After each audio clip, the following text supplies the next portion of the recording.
Le président de la République Alassane Ouattara a quitté Abidjan ce dimanche après-midi par vol régulier pour participer à la conférence des investisseurs de l'UEMOA à Dubaï. Un incendie a ravagé tôt ce matin un magasin de stockage à Yopougon. Les dégâts sont estimés à plus de 6 milliards de nos francs.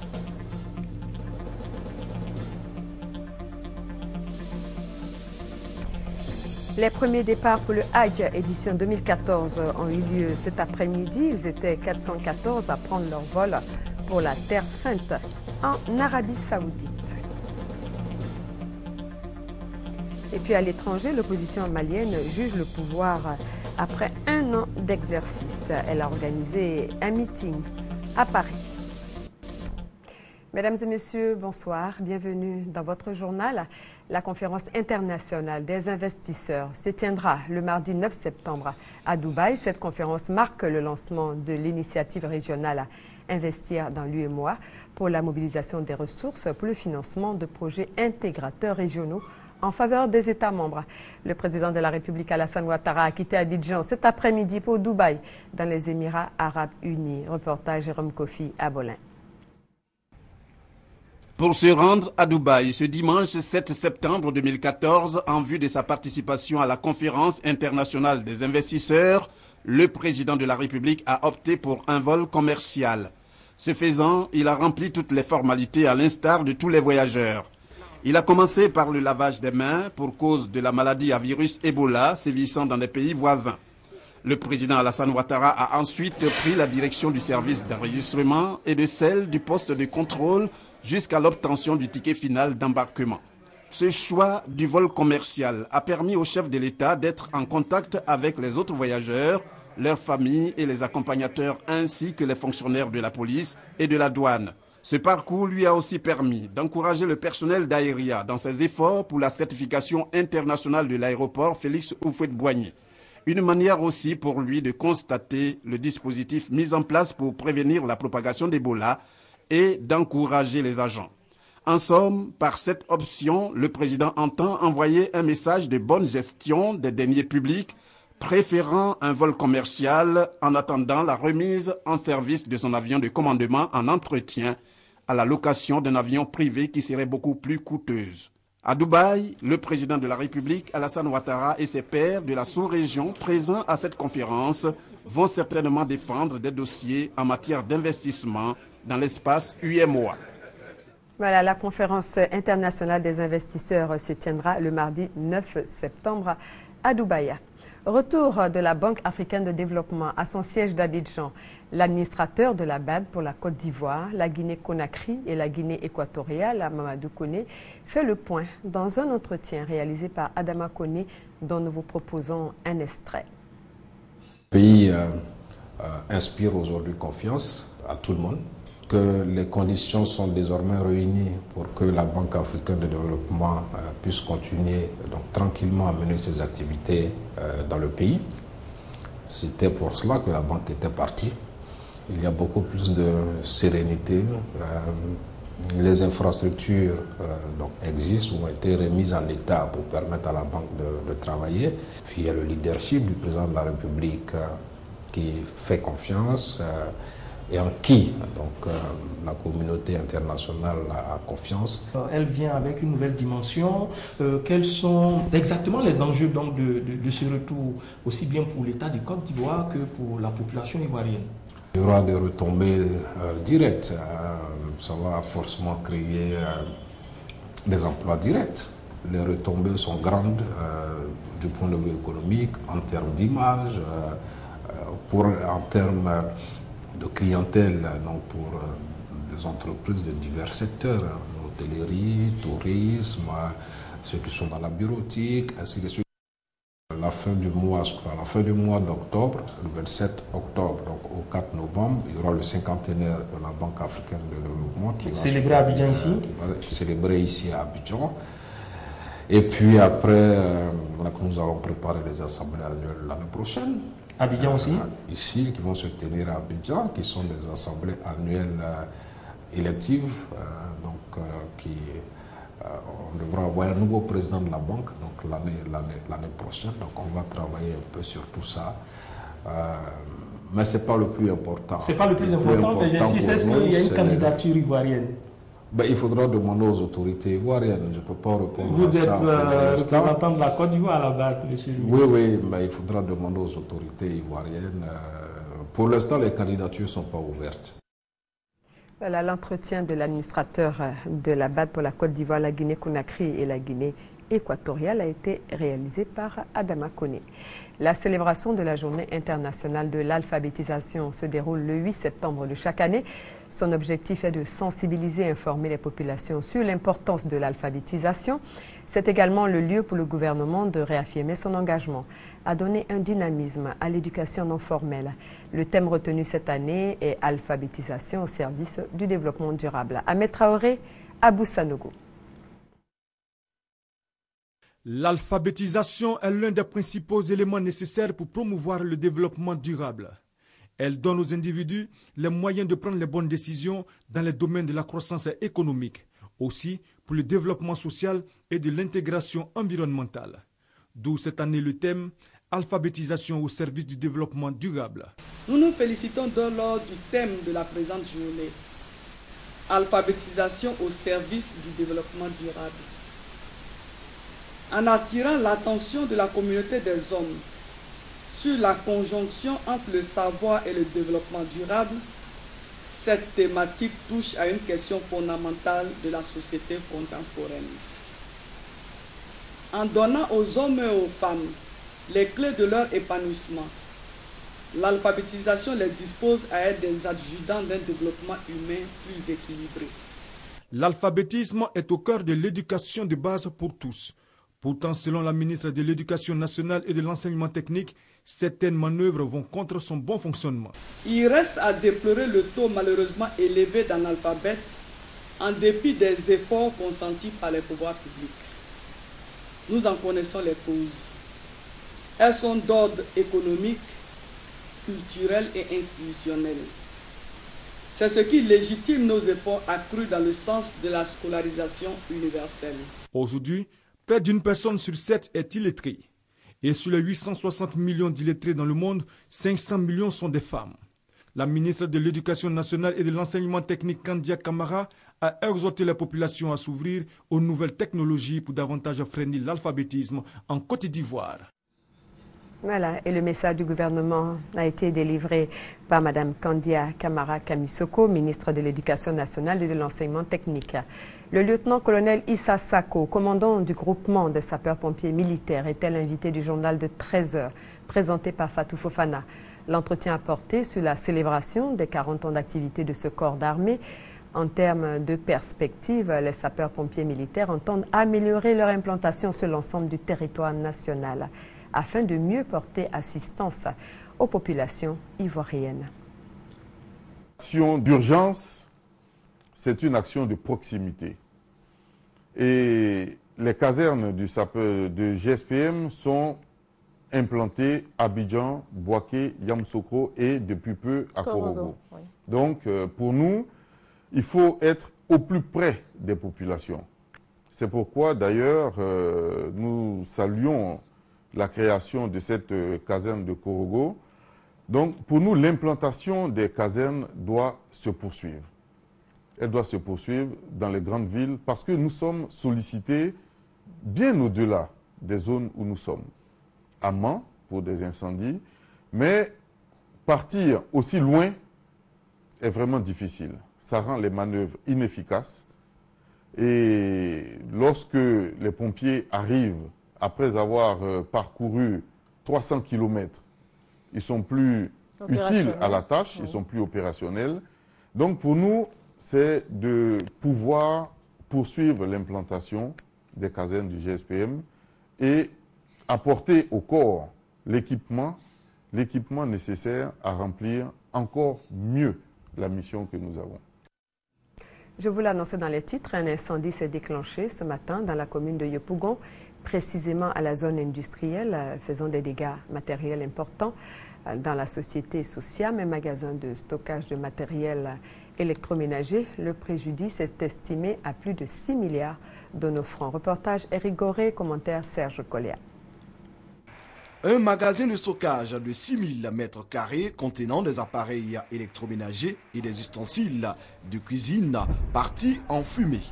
C'est le bilan de l'incendie qui s'est déclenché ce dimanche 7 septembre à 5 h du matin dans l'entreprise Sociam située en zone industrielle de Yopougon.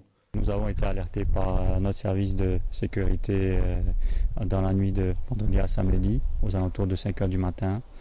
Qu'il y avait un feu qui était dans un de nos hangars. Donc nous nous sommes précipités pour venir sur les lieux et on a contacté les pompiers aussitôt. Ils sont arrivés malheureusement avec 1 heure après notre appel, mais ils ont fait vraiment ce qu'il fallait pour vraiment éteindre le feu dans les plus brefs délais. Le feu dévastateur a été circonscrit vers 9 h par une équipe du groupement des sapeurs-pompiers militaires déployée sur les lieux. Malgré cette situation, l'entreprise entend prendre rapidement les dispositions pour sauver les emplois des travailleurs. Il a été décidé que tous les emplois seraient sauvegardés. Donc à ce niveau-là, il n'y aura pas de chômage technique ou de licenciement. Vraiment, tous les employés resteront au sein de la société aux mêmes conditions qu'elles avaient avant ce dommage. Les pertes sont estimées par les responsables de la société sinistrée à des milliards de francs CFA. Les enquêtes sont en cours pour déterminer les causes réelles de ce sinistre. Tiémé-le-Cros est une zone de production de riz. Les riziculteurs de la localité rencontrent cependant d'énormes difficultés dans l'exercice de leur activité. Ils essaient tant bien que mal de s'organiser. C'est le constat de Ouattara Amadou Walter et Kader Sogodougou. Regardez. Tiémé-le-Cros, sous-préfecture du département de Mbato dans la région du Moronou, était jadis réputé pour son café et son cacao, dont la production s'élevait à 46 000 tonnes par an dans les années 80. Après la déconvenue de cette ancienne boucle du cacao, aujourd'hui la production de riz connaît un essor pour l'autosuffisance alimentaire des populations estimée à 40 000 âmes. Je peux faire 10 hectares. Des fois, je peux faire 11 hectares. Je fais américain, je fais à Dago aussi. Si le pluie vient bien là, je trouve 12 tonnes, des fois 11 tonnes. Mais si le pluie n'a pas venu là, peut-être c'est 8 tonnes, 7 tonnes. Des fois, si le riz commence à sortir là, bon, on paie kilo 375. Si le riz sort beaucoup là, maintenant, on prend ça à 360. J'ai 8 enfants. Tout le monde a fait la vente. Décider de faire le riz parce que c'est ce qu'on fait ici, ça nous rapporte. On arrive à faire nos petits besoins, on nourrit nos petites familles avec. Avec le riz, on fait notre conduire. Cette forte production de riz a engendré de nouveaux petits métiers, ce qui ne déplaît pas d'ailleurs à la population, composée à 85% d'agriculteurs. Pour la seule commune de Tiémé-le-Cros, 11 moulins de décortiquage de riz fonctionnent en plein temps, surtout en période de récolte. On peut piler 10 tonnes. Sans riz, là, on ne peut rien faire. Il n'y a pas de société où on peut aller. Cependant, la moisson de riz de Tiémé-le-Cros rencontre d'énormes difficultés quant à sa commercialisation. Nous ne sommes pas suivis par les gens des Anglais. Souvent, quand on fait le riz, on a besoin des produits à Pauro. Souvent, les acheteurs même, on n'en a pas. Pour la municipalité, ces difficultés de commercialisation pourraient se résoudre si seulement les jeunes producteurs, aujourd'hui les plus nombreux, se mettaient en coopérative. Au niveau de la commune, quand on convoque des réunions de jeunes en vue de les réorganiser, ils ne viennent pas. En attendant que les producteurs de riz de Tiémé-le-Cros s'organisent pour trouver une solution afin de mieux jouir du fruit de leur labeur, les différentes variétés de riz sont consommées localement dans les restaurants de cette commune. Le riz de Tiémé-le-Cros est d'une bonne qualité. Quand tu manges, vraiment c'est tellement doux. Ça a un bon parfum. Même les gens d'Abidjan, même, c'est ici, ils viennent faire leur commande de riz pour aller manger. Si consommer ivoirien c'est malin, il serait d'autant mieux que les structures spécialisées dans la commercialisation des produits vivriers soient plus regardants du côté de Tiémé-le-Cros, situé à environ 30 km de piste de la ville de Dembocro. Cela pour faciliter l'écoulement de la quantité de riz qui demeure inestimable à cause du manque d'organisation des producteurs. On s'intéresse maintenant au Festival des Grillades d'Abidjan qui a ouvert ses portes hier samedi pour sa 7e édition. Ce sont plus de 100 000 festivaliers qui se sont retrouvés au Palais de la Culture d'Abidjan-Trècheville pour prendre part à cette foire gastronomique. 50 spécialistes de mets braisés, sélectionnés parmi les meilleurs du pays, ont proposé autant de spécialités culinaires. Un événement qui vise à faire la promotion de l'art culinaire ivoirien Et le festival qui a débuté hier prend fin aujourd'hui. Pour la 7e édition, ce sont plus de 1000 festivaliers qui ont pris part au Festival des Grillades d'Abidjan, une foire gastronomique devenue l'un des événements les plus populaires de la capitale économique ivoirienne. Normal, le Festival des Grillades est initié pour promouvoir l'art culinaire ivoirien. Ce festival est né déjà en 2008. Nous avions souhaité à cette époque-là faire la promotion de l'art culinaire ivoirien, notamment des grillades. Et nous avons créé cet espace-là qui regroupait les meilleurs restaurateurs, grilleurs d'Abidjan. Et nous y avons adjoint un peu d'agrément, la musique, et voilà. Sélectionnés parmi les meilleurs du pays, 50 braiseurs proposent divers mets, crabes poilus braisés, poulets braisés, choukouya de mouton, etc. Des spécialités, source d'attraction de nombreux amis et familles, en quête de moments de convivialité, en compagnie de bons rafraîchissements. J'ai toujours aimé, donc j'ai voulu faire un tour pour voir les différentes spécialités du pays, voilà, en grillade quoi. L'organisation est bien, il y a assez de nourriture pour tout le monde et puis ça se passe bien. Mais apparemment ça doit être bon parce que l'odeur déjà nous ravit. Ouais, beaucoup de monde, une jolie ambiance, c'est génial. Ça c'est ici, le poulet grillé, le poisson grillé, ça c'est le meilleur du monde. L'affluence est dense, il y a du monde. Bon, pour le moment ça va, pour un début ça va. À cette 7e édition du Festival des Grillades d'Abidjan, les dispositions ont été prises pour le respect des mesures d'hygiène arrêtées par le gouvernement pour empêcher l'entrée du virus Ebola en Côte d'Ivoire. Le réseau des amis de la Côte d'Ivoire a initié une formation sur les notions relatives à la paix, au pardon et à la réconciliation. La session de formation s'est déroulée à Boaké. Ses membres ont pour mission la consolidation de la paix dans le pays. Hassan Kane et Kader Sogodogo, reportage. Fonctionnaires, acteurs de développement et instruments de réconciliation. C'est sous ce thème que s'est tenu le premier séminaire de formation du réseau des amis de la Côte d'Ivoire, RACI, à Boaké. Cette formation au profit des fonctionnaires membres du RACI a enregistré plus de 100 délégations venues de tout le pays. Pendant 2 jours, les participants ont été formés à la promotion de la cohésion sociale, cela à travers des modules de formation.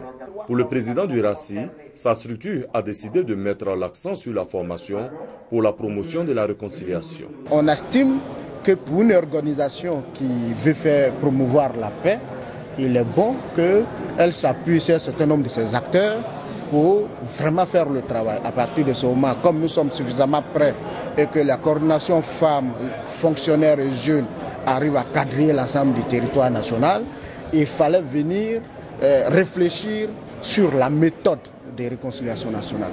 Il y a quand même des signes forts qui montrent que le président Ouattara et son équipe travaillent bien. Et du point de vue de l'investissement et même du point de vue du processus de réconciliation, ça avance. Il faut tout simplement rester dans cette posture et non seulement inviter le président lui-même à ouvrir les bras aux jeunes Ivoiriens au-delà de son parti, mais inviter aussi ceux qui l'ont combattu hier à mettre balle à terre pour venir, parce qu'il s'agit de construire la Côte d'Ivoire nouvelle. Le séminaire de formation des membres du RACI a pris fin par l'investiture des coordinations départementales, régionales et nationales.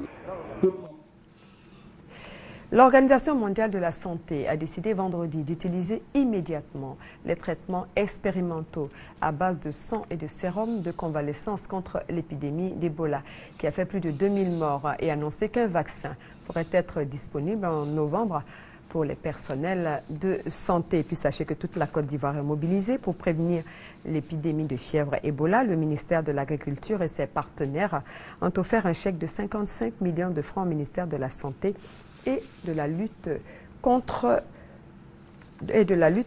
le sida. La prévention contre l'épidémie de fièvre Ebola se déportait au stade Félix Houphouët-Boigny où un dispositif sanitaire et sécuritaire a été mis en place avant, pendant et après la rencontre Côte d'Ivoire-Sierra Leone. Match remporté par la Côte d'Ivoire sur le score de 2-1. Le match a bien eu lieu. Les Sierra Leonais ont perdu 2-1 face aux Ivoiriens. Un tour de qualification à la Coupe d'Afrique des Nations qui s'est joué sur fond d'Ebola. Ce n'est que lundi que la Côte d'Ivoire a accepté d'accueillir la sélection sierra-léonaise. Le virus qui sévit dans ce pays voisin fait peur. Une situation difficile à vivre pour les joueurs. Ebola, ça fait mal dans le pays maintenant.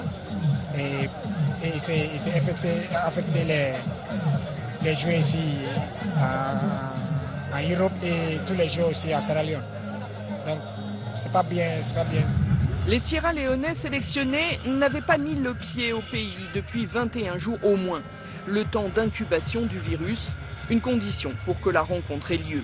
Pas grand monde, malgré l'importance de la rencontre. Devant les portes, un dispositif inhabituel. Il faut désinfecter ses mains à l'aide de gel. Ceux qui refusent n'entrent pas. Quand on prend ces mesures générales, c'est pour que vraiment il y ait le moindre risque possible. À l'intérieur, Ebola reste dans tous les esprits avec des affiches qui sensibilisent les supporters. Le premier symptôme, c'est la bouche fièvre. Le deuxième symptôme, c'est la faiblesse intense. La sécurité et le personnel médical ont été doublés au cas où, malgré l'optimisme affiché par les organisateurs. Vive le sport, que l'Ebola ne passera pas par le sport en Côte d'Ivoire. Ce dimanche, le président américain Barack Obama s'est adressé au peuple d'Afrique de l'Ouest, notamment ceux du Libéria, de Sierra Leone, de Guinée et du Nigeria.